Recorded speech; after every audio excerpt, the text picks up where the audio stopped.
if you have a desperately tangled knot of cords, you could spend hours meticulously untying it. Or, well, you can just take a pair of scissors and cut it. Right. The quick fix. Exactly. Yeah. But today, we're looking at a document that suggests like a third option for what is arguably the most complex geopolitical knot in human history. Which is to just melt the whole thing down and pour it into a completely new mold. Yeah, we're taking a deep dive into the Israeli-Palestinian conflict today, but through a lens that entirely discards traditional diplomacy, historical grievances, and honestly, even basic human emotion. It is a genuinely staggering piece of writing. So we are analyzing an essay titled Lifechanyuan's Solution to the Israeli-Palestinian Conflict. It's authored by someone named Schwiefer. This came out recently, right? Yeah, December 11th, 2023. And the English translation we were reviewing today was edited by Kinyu. Yeah, okay. And it approaches this deeply rooted, intensely painful conflict with the cold, calculating logic of like an algorithmic flowchart. Which is wild. But before we go a single step further, I need to pause and make something incredibly clear to you listening. Yes, very important disclaimer here. Right. The views, the proposals, the logic we are about to discuss today belong entirely, 100%, to the author of this source material. Yeah, we are not taking sides. Exactly. As your guides, our job is absolutely not to take a political stance.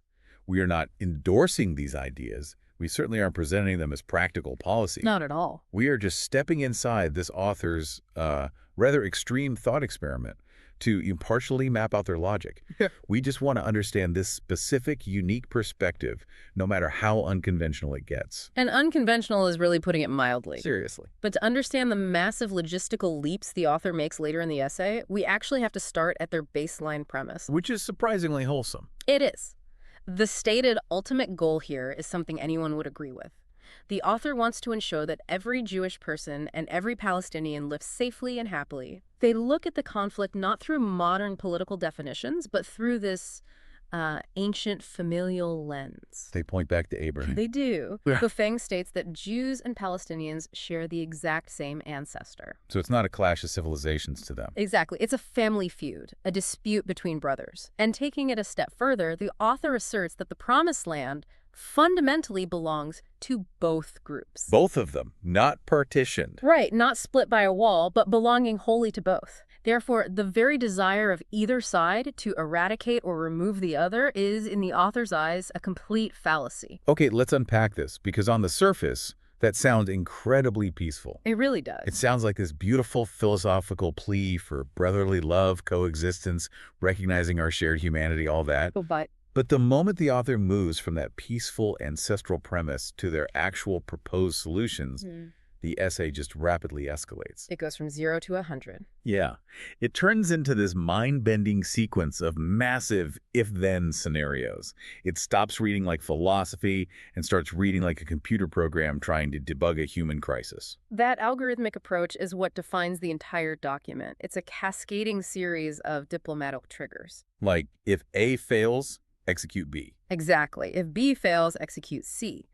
So the first step in this algorithm attempts to bring both groups under a single governance structure. But not through a democratic vote. No, completely bypasses that. No two-state negotiation either. Instead, they propose a system based entirely on a pragmatic, performance-based metric. All about metrics. Yeah. The governing question is simply who can best ensure safety, health, prosperity, and happiness. Meaning whoever can hit those key performance indicators gets to run the country. That is the literal argument here. The author concludes that historically and currently, the Jewish population has managed the land better economically, technologically, and administratively. Okay.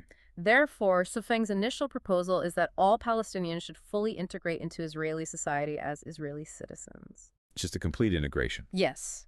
And to balance this administrative takeover, the author notes that capable and wise Palestinian elites should be integrated into the national governance structure. Okay, I have to push back on this on behalf of human nature. Go for it.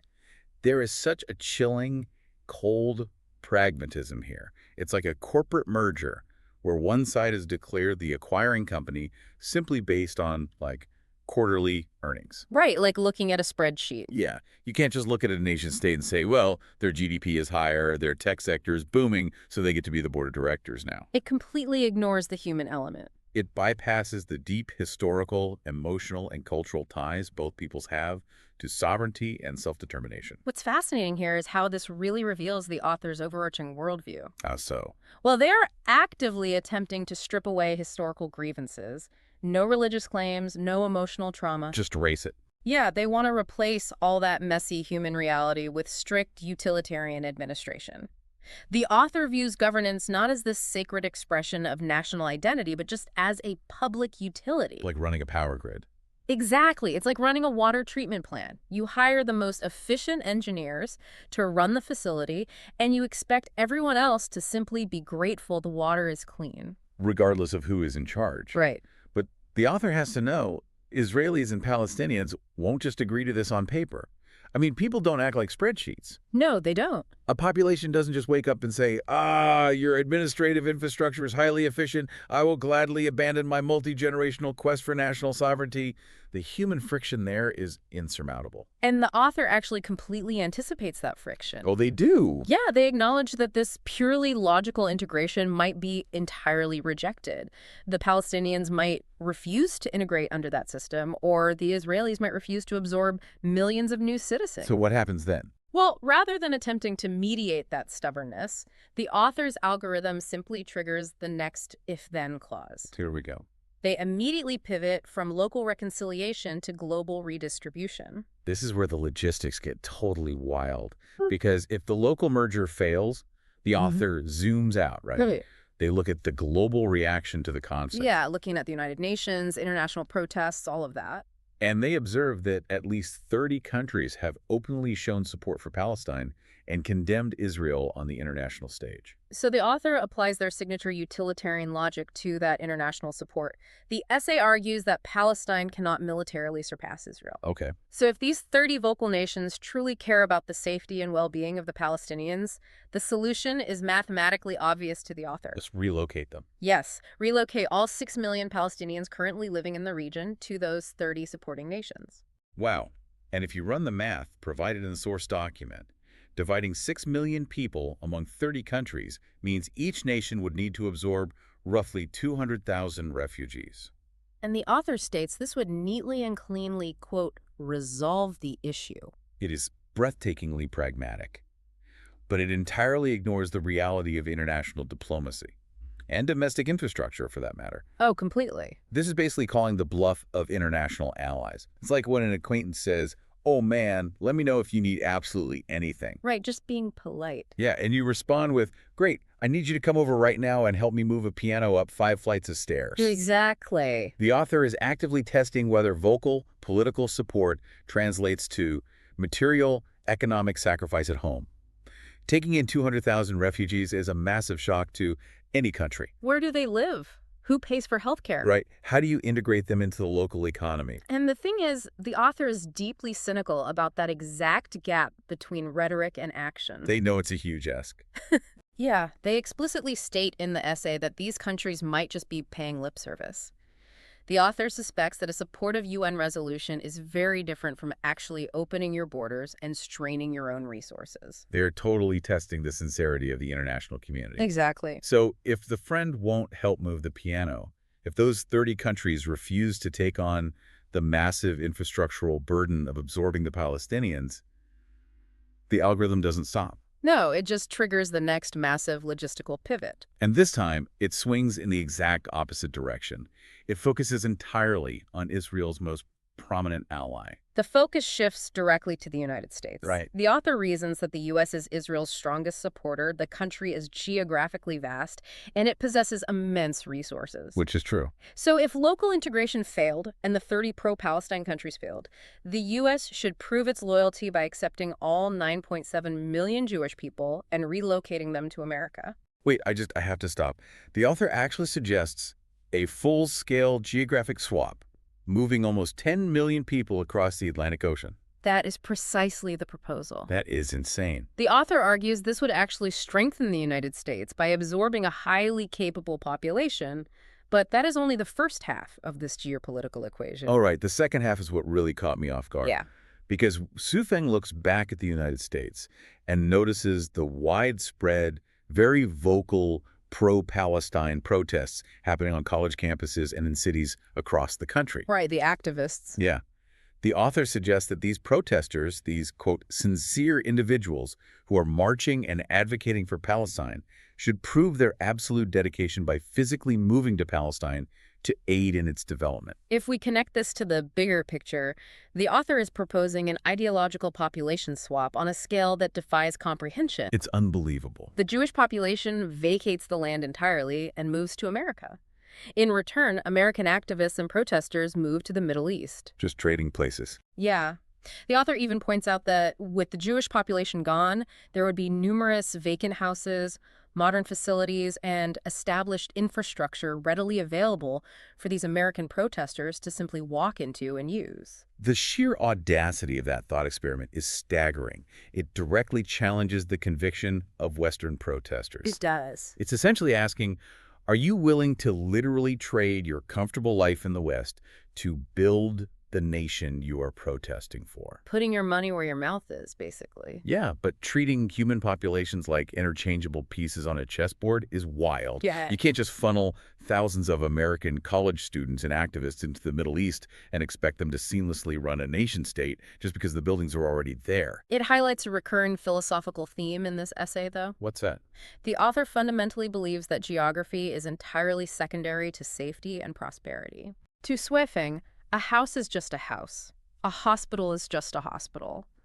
If you can be safe and prosperous in America, why fight over a specific patch of desert in the Middle East? Wow. This worldview completely dismisses the concept of a spiritual, religious, or ancestral homeland as a valid, logical reason for human conflict. Okay, but practically speaking, America isn't going to absorb 10 million people overnight.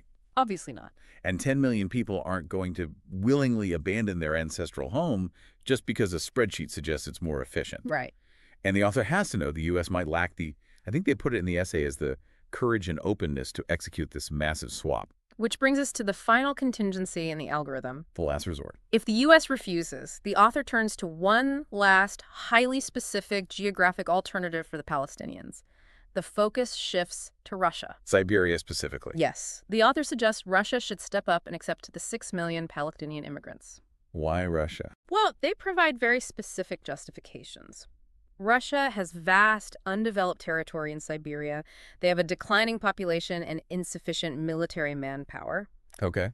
Furthermore, Russia maintains relatively good relations with Israel, while also frequently expressing concern for the Palestinian cause. So the logic being that moving 6 million people to Siberia would develop those massive, untapped natural resources. Exactly. And in turn, vastly enhance Russia's global influence and economic power.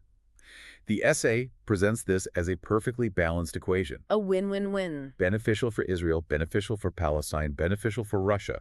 But hold on, we're talking about taking millions of people accustomed to a Mediterranean climate and dropping them into the frozen tundra of Siberia. Yeah, it's quite the transition. Simply because a logistical formula says there's empty space there. The climate difference alone makes it an impossible sell to a civilian population, and this is exactly where the essay takes a very dark, definitive turn. It gets bleak. This is the end of the line for the if-then scenarios.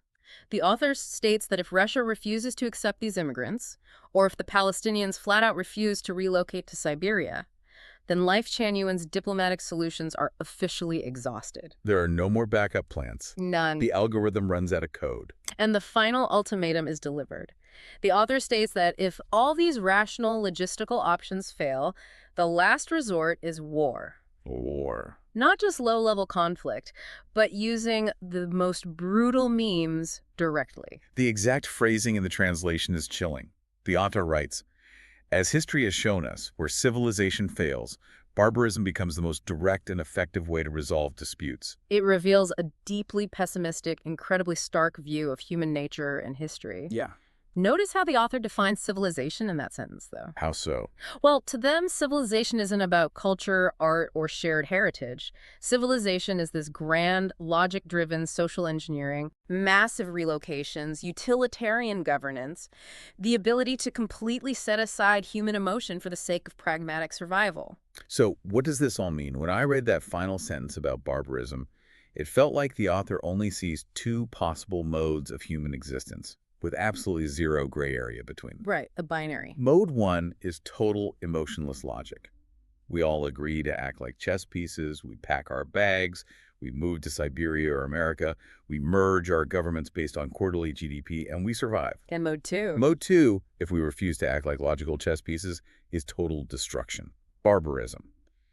There is no middle ground in this essay for the messy, slow, frustrating process of actual human reconciliation. That is the central flaw in the author's entire framework. It completely erases the middle ground where actual real-world diplomacy has to live. Yeah. Diplomacy is usually about agonizing compromise within the existing flawed reality, not erasing reality entirely to build a sterile utopia. It's always messy. Think about the sheer velocity of Shui Feng's logic we just walked through. We started with pragmatic integration, merging everyone under the most efficient managers. Which failed. When human friction blocked that, we moved to distributing 6 million refugees across 30 different countries. Also failed. When international allies proved flaky, we proposed moving 10 million people to America and swapping them with American college protesters. Right. When America inevitably balked at that, we suggested colonizing the Siberian tundra. And when Siberia proved too cold, we arrived immediately at the precipice of pure barbarism. It is a wild, dizzying intellectual ride. But bringing this back to you, the listener, why spend the last 15 minutes examining a document that proposes such extreme, almost science fiction level logistical solutions to a very real, very tragic real-world conflict? Because this essay is a masterclass in a very specific type of cognitive trap, a trap we all fall into from time to time. The trap of the theoretical fix. Exactly. It perfectly illustrates how tempting it is to look at intensely complex, deeply emotional, and historically layered human conflicts from the outside and arrogantly assume they can be solved purely through administrative logic and logistical math. You do it all the time. We see this spreadsheet mentality everywhere, not just in global geopolitics, but in corporate restructuring, in local city planning, even in navigating family drama. Right. Someone walks into the room with a whiteboard. Yes. Someone with a whiteboard says, if everyone just sets aside their feelings and does exactly what makes the most logical economic sense, the problem goes away. But they ignore the messy, beautiful, complicated reality of human attachment.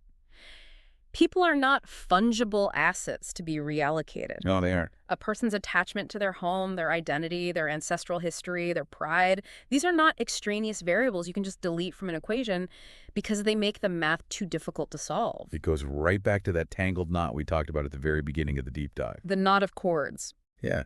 The author is looking at this incredibly tangled, painful knot of the Israeli-Palestinian conflict, and instead of doing the incredibly hard, generation-spanning, painful work of tracing the lines and slowly untying it, they are proposing we just melt the whole thing down. Just cut it. But you cannot melt down human history. You can't just relocate 10 million people across the globe and expect their identities, their trauma, and their memories to simply evaporate in the name of efficiency. Which brings up a fascinating philosophical question to leave you with today. What's that? This entire framework rests on Shui Feng's core, unshakable belief that human safety, physical health, and economic prosperity are objectively more important than geography or historical claims to any piece of land. Okay. So I want you to ask yourself a question and really sit with it. If your personal safety, your physical health, and your economic prosperity were 100% guaranteed, like a beautiful home, a highly paying job, absolute peace and security for your children. Sounds amazing. It does, but taking that deal meant you had to leave your homeland forever so someone else could have it. Would you take the deal? Wow.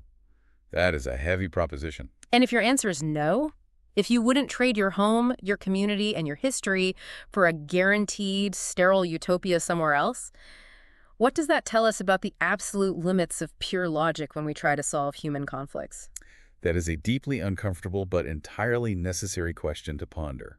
It proves that sometimes the most perfectly logical solution on paper is the least human one in practice. Absolutely. Thank you for joining us today as we navigated this incredibly complex, provocative thought experiment. Yeah. We'll catch you on the next Deep Dive.